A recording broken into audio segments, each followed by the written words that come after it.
ಎಲ್ಲರಿಗೂ ಯೂಟ್ಯೂಬ್ ಚಾನಲ್ಗೆ ಸ್ವಾಗತ. ಈ ಒಂದು ವಿಡಿಯೋದಲ್ಲಿ ನಾವು 10ನೇ ತರಗತಿ ಸಮಾಜ ವಿಜ್ಞಾನ ಅಧ್ಯಾಯ 15 ಅರ್ಥವ್ಯವಸ್ಥೆ ಮತ್ತು ಸರಕಾರ ಈ ಪಾಠದ ಪ್ರಶ್ನೋತ್ತರಗಳನ್ನು ನೋಡೋಣ.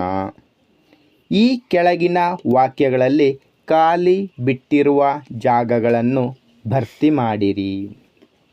ಮೊದಲನೇ ವಾಕ್ಯ, 20ನೇ ಶತಮಾನದಲ್ಲಿ ಸರಕಾರಗಳು ಆರ್ಥಿಕ ಅಭಿವೃದ್ಧಿಯ ತಂತ್ರವಾಗಿ ಡ್ಯಾಶ್ನು ಜಾರಿಗೆ ತಂದವು. ಉತ್ತರ, ಆರ್ಥಿಕ ಯೋಜನೆಗಳನ್ನು. ಎರಡನೇ ವಾಕ್ಯ, ಭಾರತದಲ್ಲಿ ಪಂಚವಾರ್ಷಿಕ ಯೋಜನೆಗಳನ್ನು ರೂಪಿಸುವ ಸಂಸ್ಥೆ ಡ್ಯಾಶ್. ಉತ್ತರ, ರಾಷ್ಟ್ರೀಯ ಯೋಜನಾ ಆಯೋಗ. ಮೂರನೇ ವಾಕ್ಯ, 11ನೆಯ ಪಂಚವಾರ್ಷಿಕ ಯೋಜನೆಯಲ್ಲಿ ಡ್ಯಾಶ್ಗೆ ಪ್ರಾಮುಖ್ಯತೆ ನೀಡಲಾಯಿತು. ಉತ್ತರ, ಎಲ್ಲರನ್ನೂ ಒಳಗೊಂಡ ಬೆಳವಣಿಗೆ. ಮುಂದಿನ ವಾಕ್ಯ, ಭಾರತದಲ್ಲಿ ಹಸಿರು ಕ್ರಾಂತಿಯ ಪಿತಾಮಹ ಡ್ಯಾಶ್. ಉತ್ತರ, ಡಾಕ್ಟರ್ ಎಂ.ಎಸ್. ಸ್ವಾಮಿನಾಥನ್. ಮುಂದಿನ ವಾಕ್ಯ, ಪರಿಸರ ಸ್ನೇಹಿ ಹಾಗೂ ಸುಸ್ಥಿರ ಕೃಷಿಗಾಗಿ ಸರಕಾರವು ರೈತರಿಗೆ ಡ್ಯಾಶ್ ವಿಧಾನವನ್ನು ಬಳಸುವಂತೆ ಪ್ರೋತ್ಸಾಹಿಸುತ್ತದೆ. ಉತ್ತರ, ಸಾವಯವ ಕೃಷಿ. ಮುಂದಿನ ವಾಕ್ಯ, ನೀತಿ ಆಯೋಗವು ಡ್ಯಾಶ್ ರಂದು ಸ್ಥಾಪಿತವಾಯಿತು. ಉತ್ತರ, ಜನವರಿ 1, 2015. ಮುಂದಿನ ಭಾಗ, ಕೆಳಗಿನ ಪ್ರಶ್ನೆಗಳಿಗೆ ಒಂದೊಂದು ವಾಕ್ಯದಲ್ಲಿ ಉತ್ತರಿಸಿ. ಮೊದಲನೇ ಪ್ರಶ್ನೆ, ಆರ್ಥಿಕ ಯೋಜನೆಯ ಅರ್ಥ ತಿಳಿಸಿ. ಉತ್ತರ, ಸರಕಾರವು ನಿರ್ದಿಷ್ಟ ಉದ್ದೇಶಗಳೊಂದಿಗೆ ದೇಶದಲ್ಲಿರುವ ಸಂಪನ್ಮೂಲಗಳನ್ನು ಸಮರ್ಥವಾಗಿ ಬಳಸಿಕೊಂಡು ಜನರ ಸುಖವನ್ನು ಗರಿಷ್ಠ ಮಟ್ಟಕ್ಕೆ ಹೆಚ್ಚಿಸಲು ಪ್ರಜ್ಞಾಪೂರ್ವಕವಾಗಿ ಮತ್ತು ವಿವೇಕಯುತವಾಗಿ ಜಾರಿಗೊಳಿಸುವ ಪ್ರಕ್ರಿಯೆಯನ್ನು ಆರ್ಥಿಕ ಯೋಜನೆ ಎನ್ನುವರು. ಮುಂದಿನ ಪ್ರಶ್ನೆ, ಭಾರತದ ಆರ್ಥಿಕ ಯೋಜನೆಯ ಪಿತಾ ಯಾರು? ಉತ್ತರ, ಭಾರತದ ಆರ್ಥಿಕ ಯೋಜನೆಯ ಪಿತಾ ಸರ್ ಎಂ ವಿಶ್ವೇಶ್ವರಯ್ಯ. ಮುಂದಿನ ಪ್ರಶ್ನೆ, ಪಂಚವಾರ್ಷಿಕ ಯೋಜನೆಗಳಿಗೆ ಅನುಮೋದನೆ ನೀಡುವ ಸಂಸ್ಥೆ ಯಾವುದು? ಉತ್ತರ, ಪಂಚವಾರ್ಷಿಕ ಯೋಜನೆಗಳಿಗೆ ಅನುಮೋದನೆ ನೀಡುವ ಸಂಸ್ಥೆ ರಾಷ್ಟ್ರೀಯ ಅಭಿವೃದ್ಧಿ ಮಂಡಳಿ. ಮುಂದಿನ ಪ್ರಶ್ನೆ, ಹಸಿರು ಕ್ರಾಂತಿ ಎಂದರೇನು? ಉತ್ತರ, ಕೃಷಿ ಉತ್ಪಾದನೆಯಲ್ಲಿ ಆಗುವ ಶೀಘ್ರ ಪ್ರಗತಿಯನ್ನು ಹಸಿರು ಕ್ರಾಂತಿ ಎಂದು ಕರೆಯುವರು. ಮುಂದಿನ ಪ್ರಶ್ನೆ, ಸುಗ್ಗಿಯ ನಂತರದ ತಂತ್ರಜ್ಞಾನ ಎಂದರೇನು? ಉತ್ತರ, ಕೃಷಿ ಉತ್ಪನ್ನಗಳ ಸಂಗ್ರಹಣೆ, ಸಂಸ್ಕರಣೆ ಮತ್ತು ಮಾರಾಟದಲ್ಲಿ ಬಳಕೆಗೆ ತರಲಾದ ಸುಧಾರಿತ ತಂತ್ರಜ್ಞಾನವನ್ನು ಸುಗ್ಗಿ ನಂತರದ ತಂತ್ರಜ್ಞಾನ ಎನ್ನುವರು. ಮುಂದಿನ ಪ್ರಶ್ನೆ, ನೀತಿ ಆಯೋಗದ ಈಗಿನ ಅಧ್ಯಕ್ಷರು ಯಾರು? ಉತ್ತರ, ನೀತಿ ಆಯೋಗದ ಈಗಿನ ಅಧ್ಯಕ್ಷರು ಶ್ರೀ ನರೇಂದ್ರ ಮೋದಿ. ಮುಂದಿನ ಭಾಗ, ಕೆಳಗಿನ ಪ್ರಶ್ನೆಗಳಿಗೆ 5 ವಾಕ್ಯಗಳಲ್ಲಿ ಉತ್ತರಿಸಿ. ಮೊದಲನೇ ಪ್ರಶ್ನೆ, ಕಲ್ಯಾಣ ರಾಜ್ಯಗಳಲ್ಲಿ ಸರಕಾರಗಳ ಕಾರ್ಯಕ್ಷೇತ್ರ ಹೇಗೆ ವಿಸ್ತರಣೆಗೊಂಡಿದೆ? ಉತ್ತರ, ಸರ್ಕಾರಗಳ ಕಾರ್ಯಕ್ಷೇತ್ರ ವಿಸ್ತರಣೆಗೊಂಡಿದೆ. ಸರ್ಕಾರವು ಎಲ್ಲ ಪ್ರಜೆಗಳಿಗೆ ಆಹಾರ, ಬಟ್ಟೆ, ವಸತಿ, ಶಿಕ್ಷಣ, ಆರೋಗ್ಯ, ಸಾರಿಗೆ, ಸಂಪರ್ಕ ಮುಂತಾದ ಸೌಲಭ್ಯಗಳನ್ನು ಒದಗಿಸುತ್ತದೆ.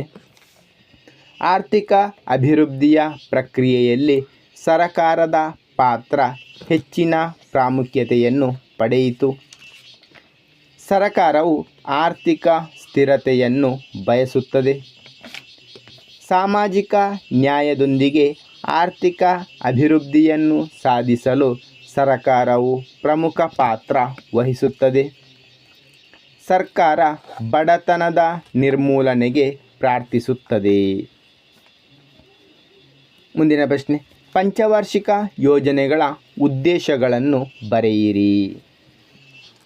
ಉತ್ತರ: ಪಂಚವಾರ್ಷಿಕ ಯೋಜನೆಗಳ ಉದ್ದೇಶಗಳು: ಉತ್ಪಾದನೆಯನ್ನು ಗರಿಷ್ಠ ಮಟ್ಟಕ್ಕೆ ಹೆಚ್ಚಿಸುವುದು, ಉದ್ಯೋಗಾವಕಾಶಗಳನ್ನು ಹೆಚ್ಚಿಸುವುದು, ಆರ್ಥಿಕ ಅಸಮಾನತೆಯನ್ನು ಕಡಿಮೆ ಮಾಡುವುದು, ಆರ್ಥಿಕ ಸ್ಥಿರತೆಯನ್ನು ಕಾಯ್ದುಕೊಳ್ಳುವುದು, ಅರ್ಥವ್ಯವಸ್ಥೆಯನ್ನು ಆಧುನೀಕರಣಗೊಳಿಸುವುದು, ಕೃಷಿ ಅಭಿವೃದ್ಧಿ, ಸಾರಿಗೆ ಸಂಪರ್ಕಗಳ ಅಭಿವೃದ್ಧಿ, ಬಡತನ ನಿವಾರಣೆ. ಮುಂದಿನ ಪ್ರಶ್ನೆ, ಪಂಚವಾರ್ಷಿಕ ಯೋಜನೆಗಳ ಸಾಧನೆಗಳನ್ನು ಪಟ್ಟಿ ಮಾಡಿರಿ.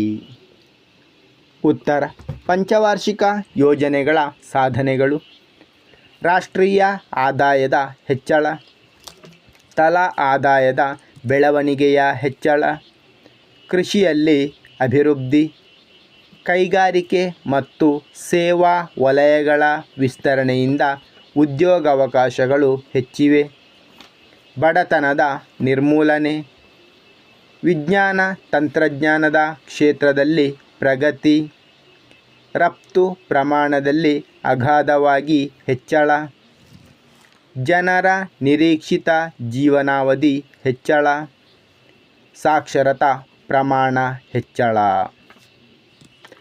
ಮುಂದಿನ ಪ್ರಶ್ನೆ, ಹಸಿರು ಕ್ರಾಂತಿಗೆ ಪ್ರೇರಣೆಯಾದ ಅಂಶಗಳಾವುವು?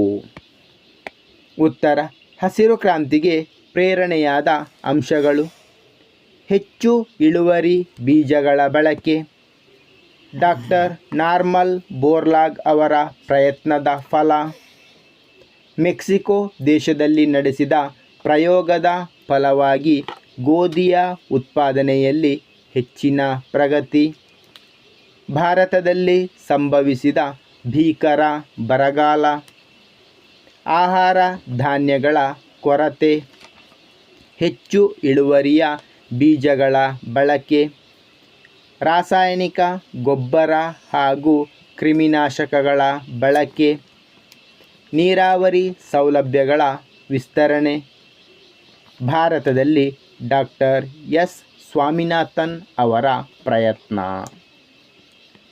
ಮುಂದಿನ ಪ್ರಶ್ನೆ, ಕೃಷಿ ವಲಯವು ಎದುರಿಸುತ್ತಿರುವ ಸಮಸ್ಯೆಗಳಿಗೆ ಪರಿಹಾರಗಳೇನು? ಉತ್ತರ: ಕೃಷಿ ವಲಯವು ಎದುರಿಸುತ್ತಿರುವ ಸಮಸ್ಯೆಗಳಿಗೆ ಪರಿಹಾರಗಳು: ಸಾವಯವ ಕೃಷಿ ವಿಧಾನಕ್ಕೆ ಪ್ರೋತ್ಸಾಹ, ರಾಸಾಯನಿಕ ಗೊಬ್ಬರಗಳಿಗೆ ಬದಲಾಗಿ ಜೈವಿಕ ಗೊಬ್ಬರಗಳ ಬಳಕೆ, ಜೈವಿಕ ಕ್ರಿಮಿನಾಶಕಗಳ ಬಳಕೆ, ಪರಿಸರ ಸ್ನೇಹಿ ತಂತ್ರಗಳ ಬಳಕೆ, ಮಾರುಕಟ್ಟೆ ಸುಧಾರಣೆ, ಸುಸ್ಥಿರ ಕೃಷಿ ವಿಧಾನಗಳ ಅಳವಡಿಕೆ. ಮುಂದಿನ ಪ್ರಶ್ನೆ, ನೀತಿ ಆಯೋಗದ ಧ್ಯೇಯಗಳು ಯಾವುವು? ಉತ್ತರ: ನೀತಿ ಆಯೋಗದ ಧ್ಯೇಯಗಳು: ಭಾರತ ಸರ್ಕಾರದ ಅತ್ಯುನ್ನತ ಸಾರ್ವಜನಿಕ ಹಿತಚಿಂತಕರ ಚಾವಡಿಯಾಗಿ ಕಾರ್ಯನಿರ್ವಹಿಸುವುದು, ಆರ್ಥಿಕ ಅಭಿವೃದ್ಧಿಯನ್ನು ವೇಗಗೊಳಿಸುವ ಕಾರ್ಯವನ್ನು ನೋಡಲ್ ಏಜೆನ್ಸಿಯಾಗಿ ಕಾರ್ಯನಿರ್ವಹಿಸುವುದು, ಕೆಳಮಟ್ಟದಿಂದ ಸಂಪನ್ಮೂಲಗಳನ್ನು ಬಳಸಿಕೊಂಡು ಆರ್ಥಿಕ ನೀತಿ ನಿರೂಪಣೆಯಲ್ಲಿ ಭಾರತದ ರಾಜ್ಯ ಸರ್ಕಾರಗಳು ಒಳಗೊಳ್ಳುವಿಕೆಯ ಮೂಲಕ ಸರಕಾರಿ ಒಕ್ಕೂಟವನ್ನು ಉತ್ತೇಜಿಸುತ್ತದೆ, ರಾಷ್ಟ್ರೀಯ ಭದ್ರತೆಯ ಹಿತಾಸಕ್ತಿಗಳನ್ನು ಆರ್ಥಿಕ ತಂತ್ರ ಮತ್ತು ನೀತಿಯಲ್ಲಿ ಸಂಯೋಜಿಸಲಾಗಿದೆಯೇ ಎಂದು ಖಚಿತಪಡಿಸಿಕೊಳ್ಳುವುದು, ಅಪಾಯದಲ್ಲಿರುವ ನಮ್ಮ ಸಮಾಜದ ಭಾಗಗಳಿಗೆ ವಿಶೇಷ ಗಮನ ನೀಡುವುದು. ಧನ್ಯವಾದಗಳು. ಇಷ್ಟವಾದರೆ ಲೈಕ್ ಮಾಡಿ, ಶೇರ್ ಮಾಡಿ. ಹೆಚ್ಚಿನ ವಿಡಿಯೋಗಳಿಗಾಗಿ ಚಾನಲನ್ನು ಉಚಿತವಾಗಿ ಸಬ್ಸ್ಕ್ರೈಬ್ ಮಾಡಿ.